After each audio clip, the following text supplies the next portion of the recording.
should be used or idealistically. So I think that's why I've started to see the other side. And it's not the same. I mean, I was in the air wing in the Marine Corps, so it's a different type of Marine Corps versus the ground side where a lot of these guys come from. And there's just a different type of pride from them that I can see. So, but it's cool. I mean, they're different, and I like different. Okay. Let's see. So another question I had was, what was your most memorable episode to date? I think when I went to Philly for the Peace and Play event for the Block Is Back, I did that Jack Costello boxing gym. I thought you were going to say the one with the Block Gives Back. No, I mean, I love those guys. But this one was different because these guys they took the podcast and ran with it. Yeah. Like, I virtually didn't have to do anything. And they had the Philly accents, the stories for days about their father and all the good. And they were the epitome of everything that I wanted this podcast to be, as far as highlighting, talking about from their father to helping kids that weren't his. And he had 15 of them or 11 of them or something like that. He had a ton of kids, and just to give them attention as well as instill in not all of them, because I didn't meet all of them, but the ones that I did talk to, just instill in them that amount of be kind to your neighbor. You are the reason that, like, whatever you do, you put out in the world is what's going to be reciprocated. So don't treat other people like crap. Treat everybody with respect. And if somebody's doing something wrong, correct them. Like, don't be afraid. Like, have that courage to police each other, in a sense. And they instill that in their kids. So it's like 3 generations of Costellos that I'm sitting with, and they're giving me all this information and stories that they've experienced, and that they're training kids in the gym who sometimes can't even afford it. And they're like, it's cool. You're going to work for it by sweeping up the gym, cleaning up the gym, whatever the case is. It's just community. That was the biggest, that was my favorite podcast, because it was just nonstop talking about community and living it, not just talking about it. So yeah, that was definitely a good one. And I got the most listeners and downloads for that podcast specifically, probably because they told their entire family and everybody tuned in to listen. So it's a good thing, though. Yeah. Yeah, I really enjoyed that podcast as well. It was very pure, I think. Yeah. Like, I remember you telling me in the beginning, they were kind of like, oh, how is this going to work out? And then as soon as they were like naturals, as soon as you turned it on. So if you could have any guest, anybody, who would be your dream guest? The first podcast I ever listened to was Joe Rogan's, as with probably a majority of people. So I'm going to be super generic and say Joe Rogan, just because he's had a few episodes where he's gone into this rant and explaining things. And one of the explanations he has is like, people like the long form podcast because there's no interruptions. You really get to see who these people are. There's no facades. There's no real editing done in the sense of people trying to be fake. He's got a fact checker on the podcast. So it's like, you say something, it's going to get validated. And if it's not validated, he's going to question. Like, it doesn't matter who you are. And it's just genuine. It's genuine. And people, I think that's the reason it's so famous and so big, because people flock to it. People like that realness, and they like knowing that even though they're not there, you feel there. You feel like, like, I've never met Joe Rogan in my life. I've never even seen him on stage except for on TV. And I feel like I know who he is, because you can't fake that. Mm-hmm. Especially just what is it? The duration of every podcast is no less than an hour. So it's like, you know who that person is. You can't fake that for 4 hours in a row with thousands of guests. So I think I'd like a conversation with him, just to bullshit, because that's all. I don't have anything to push or an agenda or anything like that. Like, he's just an interesting person. So. What's one question you would ask him? Oh man, I don't know. I never.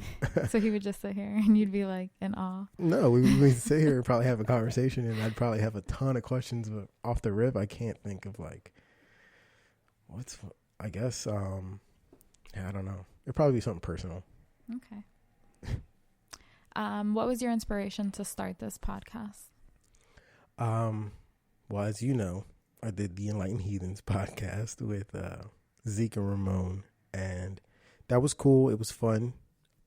It's a lot easier when you have more than one person on the podcast because you can riff off each other. I said that multiple times too. It was about pop culture, hip hop, sometimes fights, music, whatever the case is. I had a lot of fun doing that because when I was working with them, all I did was listen to podcasts all day, all different types of podcasts for 10 hours a day because I didn't work any less than that. So I thought, like, man, I should start a podcast. Everybody's got a podcast. Why not start one? So I didn't know what it was going to be until I started it with these guys. And then during that time, it was politics started getting more and more, and pop culture, and everything I started listening to was very clickbaity news. Not in the sense where like I'm reading, but like everything was like drama.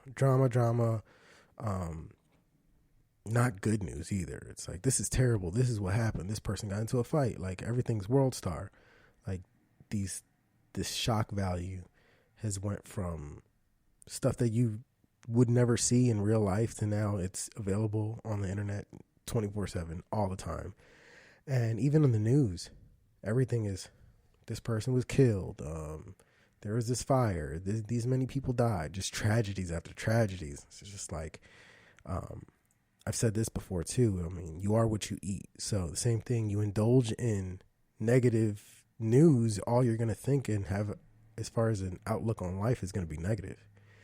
So I started looking for positive news or positive podcasts, and I couldn't really find any. Nice. Everything was political, or there was a specific subject on it, which it could be good, like the dodo, people volunteering or people sacrificing whatever to help other people. Those are good stories, but nothing kind of newsworthy in the sense of, hey, here's the good news for today, or here's what happened throughout the week or last week or whatever the case is. So I figured, why not go against the grain?